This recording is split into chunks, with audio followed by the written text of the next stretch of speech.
Hello दोस्तों, कैसे हो? आपका स्वागत है त्रिपान स्टडी सेंटर में। आज जो हम करने जा रहे हैं क्लास 12 एनआईएस बोर्ड का जो है ज्योग्राफी का चैप्टर नंबर 2, जिसमें आज हम करेंगे earth as a interior and it is a material. इसका मतलब है जो है भूगर्भ और उसके पदार्थ के विषय में जो है विस्तार पूर्वक चर्चा करेंगे। ये टॉपिक कई मानने में कई क्लास के बच्चे के लिए इंपॉर्टेंट रहेगा, चाहे वो एनआईएस बोर्ड में पढ़ते हो, चाहे सीबीएसई में पढ़ते हो, चाहे यूपी बोर्ड के बच्चे हो, चाहे बिहार बोर्ड के बच्चे हो, चाहे किसी भी बोर्ड के बच्चे हों। अगर उनके सिलेबस में अगर भूगर्भ और उसके पदार्थ हैं तो इसका मतलब ये टॉपिक उनके लिए अत्यंत महत्वपूर्ण होने वाला है। लेकिन आपको पता ही है कि चैप्टर स्टार्ट करने से पहले एक बात जो मैं हमेशा कहता हूँ, जिसको आपको सोचना भी चाहिए, विचार भी करना चाहिए और अमल भी करना चाहिए, वो ये है कि जब भी वीडियो देखिए पूरा देखिए, क्योंकि अधूरा जानकारी सदैव खतरनाक होता है। साथ में एक इंपॉर्टेंट बात ये भी रहता है, अगर आप पहली बार वीडियो देख रहे हो तो लाइक शेयर सब्सक्राइब करना मत भूलना, क्योंकि दोस्तों लाइक कीजिएगा तो बनाने वाले का मनोबल बढ़ता है, सब्सक्राइब कीजिएगा तो इससे ये होता है कि जब भी मैं कोई वीडियो डालूंगा उसका नोटिफिकेशन आपको समय रहते मिल जाएगा। और देखिए शेयर का मतलब ये होता है कि आपके थ्रू ना जाने किन बच्चों को हेल्प मिल जाए, ये आप भी नहीं जानोगे, इसलिए जो है आप शेयर जरूर करो, ठीक है। व्हाट्सएप स्टेटस पे भी लगाओ। दोस्तों एनआईएस सेंटर जो है कई मानने में बहुत से बच्चों के लिए हेल्पफुल है, चाहे वो 8th क्लास हो, 9th 10th 11th 12th हो, चाहे वो एनआईएस बोर्ड के बच्चे हों, ठीक है, चाहे बीए एमए के बच्चे हो, सभी क्लासों के लिए कुछ ना कुछ जो है त्रिपान सेंटर में उपलब्ध है। तो इसलिए आपके लिए ज़रूरी है कि आप सब्सक्राइब करके इसको चैनल को जो है सेव कर लो, नहीं तो बाद में अगर रिसर्च करोगे तो शायद आपको ये चैनल प्राप्त ना हो। तो इसलिए सोचना नहीं, विचार नहीं करना है, सब्सक्राइब करके जो है अपने पास सेव करना है। दोस्तों ये तो बात था आपके लिए, लेकिन आप देखते हैं हमारा आज टॉपिक क्या है। This is the most important topic here, a gradation. What do you mean to gradation here? Exogenetics is a force are constantly working to the varying about the leveling or gradations of land. They attempt to achieve a condition of balance between two erosions and the depositions, which mean a graded position. That is the most important here, gradient is the position, and the above force operate through there is the process is called a process of gradation. You understand? The above force operate through the process is called to a process of gradation. There is a between to the balance and erosions and the position meant to the gradient of position. That is called the gradations. An agent of gradation like a river, glacier, wind, sea, wave, and underground water perform their task with the help of the triple action of weatherings, erosion, and deposition. There is the most important here. The gradation air agent is a rivers, glacier, winds, and sea, and the wave and groundwater. There is the leads down to the elevated to the protections of the earth. A surface is done by the erosion, and the filling up to the depression in the done by is a deposition of the eroded material transported by external agent of gradation is a spoken earlier.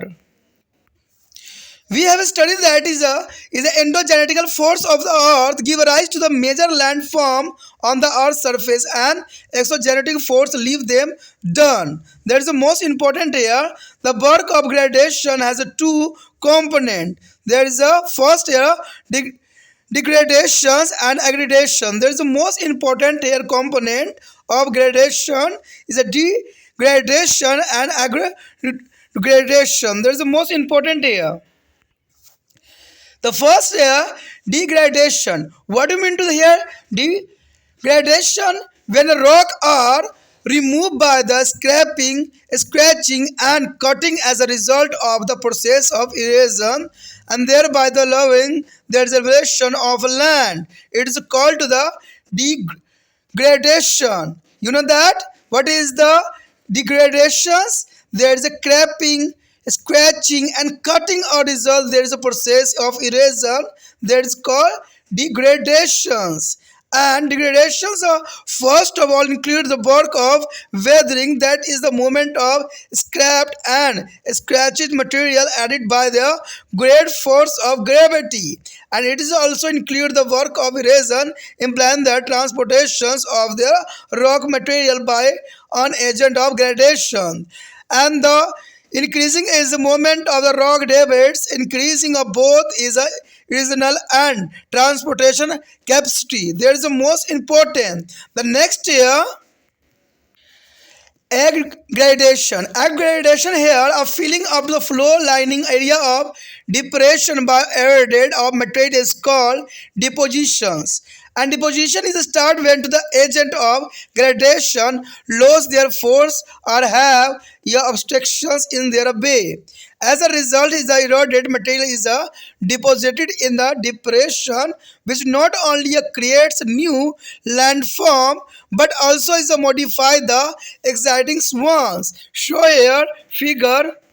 Here to show there is a process of gradation. There show the clear upland where down to the land due to the erosions is a degradations, and transportation here the base of label, and depressions here is a backside, and aggregation is a filling up to depression by deposition. There are two processes in here. Our gradation is the most important show in this picture.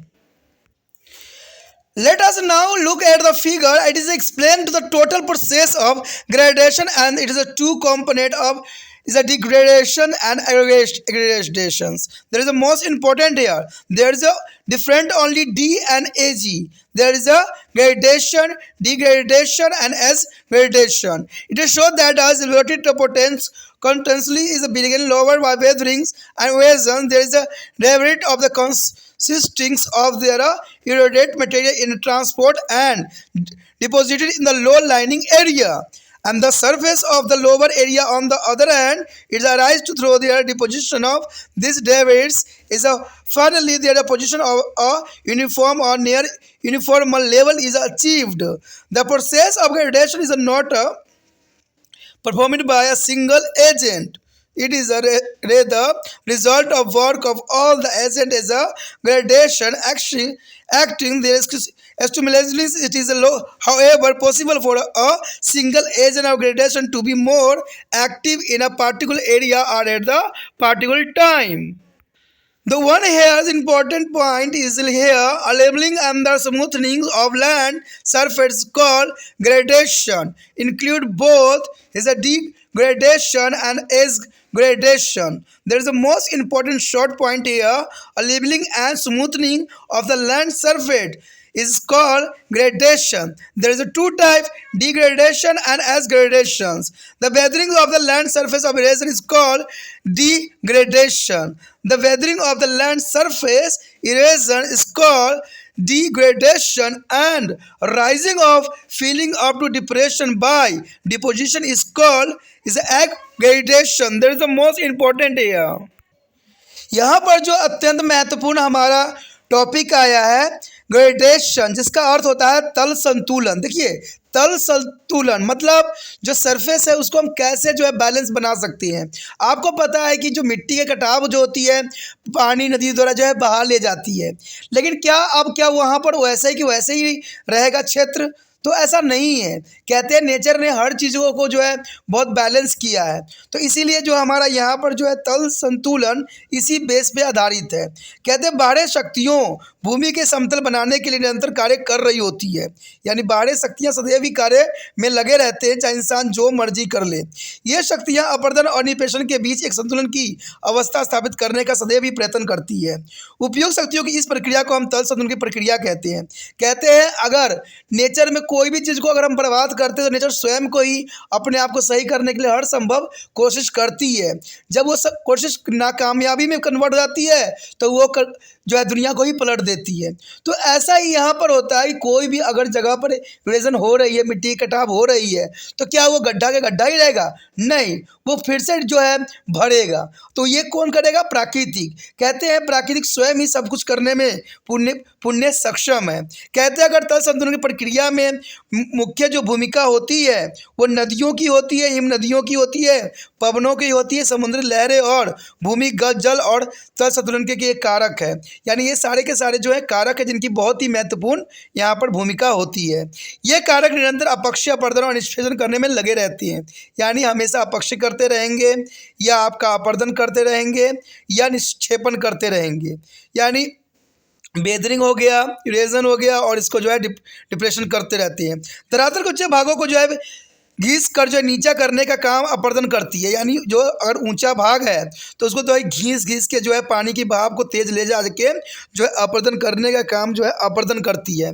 और तल संतुलन के जो है बाहरी कारक अपरदनित पदार्थ को ले जाकर गड्ढे या नीचे स्थान में भरते रहते हैं। यानी संतुलन तल जो होती है, आपने देखा होगा कि कहीं गड्ढा हो जाता है तो पानी जो है बहाव कर जो है उस गड्ढे को भरने की कोशिश करती है। कोई गड्ढा होता है और धीरे धीरे देखिए कि वह गड्ढा जो है समय के साथ थोड़ा सा ऊंचा उठता चला जाता है। यानी प्राकृतिक स्वयं ही अपना जो अगर घाव इंसानों ने दिया है तो उसको भरने की कोशिश करती है। तो देखा जाए इंसान के शरीर में भी ऐसा ही होता है कि अगर मान लो कहीं चोट लग जाता है तो वहाँ पर क्या होता है कि वो जो होते हैं उस जगह आके जो है एंटीबॉडीज होते हैं, चाहे आरबीसी होते हैं, डब्ल्यूबीसी होते हैं, अपना बखूबी वहाँ पर कार्य करते हैं। तो अब यहाँ धरती पे भी ऐसा ही कार्य देखने को मिल रहा है। मान लीजिए कहीं किसी ने गड्ढा कर दिया है, ठीक है, कहीं तोड़-फोड़ कर दिया है, तो नेचर स्वयं ही अपने आप को जो है भरने की कोशिश करती है। तो ये मैं इसीलिए जो इंसान और धरती के साथ कंपेयर किया हूँ, क्योंकि हर चीज़ जो है एक दूसरे के साथ जुड़ी हुई है। धरातल किसी भाग को हम तभी लक्षण विहीन मैदान कहेंगे जब बाह्य शक्ति वहाँ अपरदन और निक्षेपण कार्य बंद कर देंगे। यानी वहाँ पर जो है अपरदन और निक्षेपण कार्य बंद हो जाएगी, तभी जो है हम उसको मैदान कह सकते हैं। लेकिन ऐसा भाग कभी भी स्थायी नहीं होता है, क्योंकि बाह्य और आंतरिक दोनों ही प्रकार की शक्तियाँ कभी भी एक दूसरे के कार्य जो है पूरा नहीं होने देती है। ये बहुत इंपॉर्टेंट बात है कि कोई भी बाह्य और आंतरिक दोनों प्रकार की शक्तियाँ जो होती है ये पूरा कार्य करने देती नहीं है। मान लीजिए एक कारक ने क्या किया, किसी गड्ढे को भर दिया, लेकिन दूसरे कारक ने क्या किया, उसमें से जो मिट्टी होते हैं गार्ड के रूप में वहाँ से निकल जाते हैं। तो यही कार्य बहुत इंपॉर्टेंट है कि ये दोनों जो है एक दूसरे कार्य पूरा नहीं करने देते हैं। हम पढ़ चुके हैं कि आंतरिक शक्ति धरातल पर प्रमुख असल कृति का निर्माण करती है तथा बाहरी शक्ति उन्हें समतल करने में लगी रहती है। जो बाहरी शक्ति होती है वो हमेशा समतल करने के लिए कार्यरत होती है। तल संतुलन के कार्य को दो भागों में बांटा जा सकता है। तो चलिए देखते हैं कौन कौन से दो भाग हैं। पहला जो हमारे समक्ष आया है निम्नीकरण। देखिए निम्नीकरण जो कि बहुत काफ़ी इंपॉर्टेंट है, इसको हम डी जो है ग्रेडेशन कहते हैं। यानी आप इंग्लिश में भी समझ सकते हो कि डी ग्रेडेशन इसको कहते हैं, यानी इसमें डी लगता है इसलिए निम्नीकरण इसको हिंदी में कहते हैं। अपरदन की प्रक्रिया के दौरान शैलों को जो है घिस कर, खुरोच कर और काट कर उनके मूल्य स्थान से हटा दिया जाता है। यानी निम्नीकरण का अर्थ ही होता है कि घिस दो या खुरच कर या काट कर उसके मूल स्थान से हटा दिया जाता है और इसे उच्च स्थान धीरे धीरे नीचे होते चले जाते हैं। यानी उच्च स्थान जो होती है धीरे धीरे ये नीचे होते चले जाते हैं और इस प्रक्रिया को निम्नीकरण कहते हैं।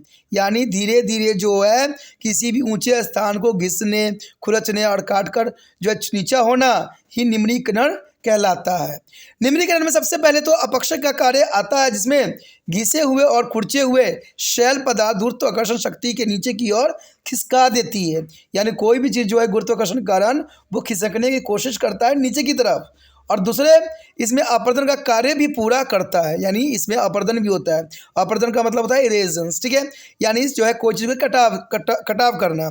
इस प्रक्रिया में तल संतुलन में कोई कारक शैल्य पदार्थ को मूल्य स्थान से हटाकर ले जाता है और शैल पदार्थ को परिवहनी गति की वृद्धि के साथ साथ अपरदन और परिवहन की क्षमता भी जो है बढ़ती चली जाती है। यानी समय के साथ अपरदन की शक्ति भी बढ़ती चली जाएगी। देखिए अगर कोई पत्थर है, मान लीजिए वहाँ पर पत्थर हट जाता है तो वहाँ की मिट्टी जो होती है ढीली पड़ जाएगी, और अगर बरसात होगी या हवा चलेगी तो वो मिट्टी का अपरदन होना स्वाभाविक बात है। तो इससे निम्नीकरण होता है, चाहे वो घिस कर हो, खुरच कर हो या काट कर हो। तो इन सभी क्रियाओं के द्वारा जो है निम्नीकरण की बातें आती है, जो कि हमारा पहला पॉइंट था। उसके पश्चात दूसरी बात जो आती है अधिवृद्धि। अधिवृद्धि का अर्थ यही होता है एग्रीग्रेडेशंस, यानी इसमें एजी का ही सिर्फ वर्ड का फर्क होता है और इसमें जो होता है डी होता है, इसमें एजी का होता है। ग्रेडेशन तो दोनों के साथ लगा हुआ है। कहते हैं निचले क्षेत्र या गड्ढे में अपरदित पदार्थों के जमा होने को निक्षेपण कहते हैं।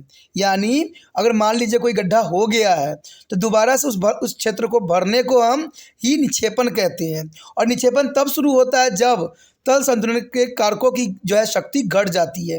यानी जब तल संतुलन के कारकों की शक्ति घट जाती है तब निक्षेपण होता है या उसके मार्ग में कोई अवरोध आ जाता है। यानी मान लीजिए कोई अवरोध आ जाता है तो ऑटोमेटिक जो है वहाँ पर कुछ भी प्रक्रिया नहीं होगी। परिणाम स्वरूप अपरदनित पदार्थ गड्ढे में जमा हो जाते हैं और इससे नई असलकृति जो है असलकृति का निर्माण हो जाता है, यानी समतल क्षेत्र का निर्माण हो जाता है तथा पहले से विध्वंसताकृति का स्वरूप भी बदल जाता है। अगर इसी बात को हम एक डायग्रामेटिक के थ्रू समझने की कोशिश करते हैं तो देखिए क्या है डायग्राम। देखिए यहाँ पर जो है तल संतुलन की प्रक्रिया को आप बहुत भली भांति समझ सकते हो। यहाँ पर जो और ऊंचे भाग अगर दिखाया गया है, दूसरा नीचे भाग है। ऊंचे भाग में आप देखिए कि यहाँ पर स्लैंटिंग लाइन के रूप में है। मान लीजिए अपर नीचा होना, यानी धीरे धीरे मिट्टी कटाव होकर क्या हो रहा है, नीचे हो रहा है। और मान लीजिए दूसरा साइड गड्ढा था तो वो गड्ढा क्या होगा, इधर से मिट्टी कट कट के क्या करेगा, इधर भर देगा। तो इससे क्या होगा, समतुलन की स्थिति आ जाएगी।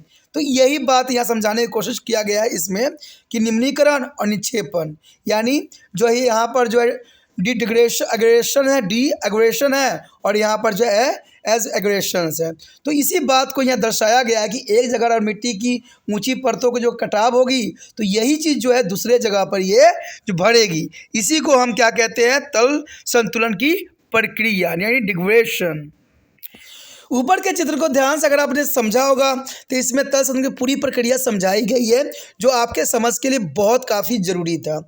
इसी क्षेत्र में इस प्रक्रिया के दो अंगों निम्नीकरण और अधवृद्धि को भी समझाया गया है और इस चित्र में दिखाया भी गया है कि अपक्ष और अपरदन ऊंचे भागों को निरंतर नीचे कर रहे होते हैं। परिवहन की प्रक्रिया के द्वारा जो अपरदित पदार्थों को मूल स्थान से हटाकर नीचे क्षेत्र में जमा किया जा सकता है। जैसे हमने चित्र में भी देखा था, निचले क्षेत्रों का तल जो है अपरदित पदार्थों के निक्षेपण से ऊंचा उठ रहा होता है।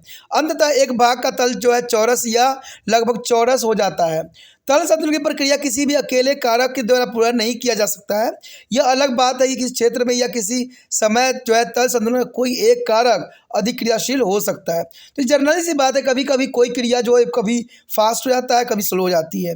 अगर यही बात अगर हमने यहाँ पर जो पढ़ा है, अगर हम इसका निचोड़ जाने तो ये इसका समरी यही बात बताती है कि धरातल के चौरस होने की प्रक्रिया को हम जो है तल संतुलन कहते हैं, जो कि डेफिनेशन के रूप में है।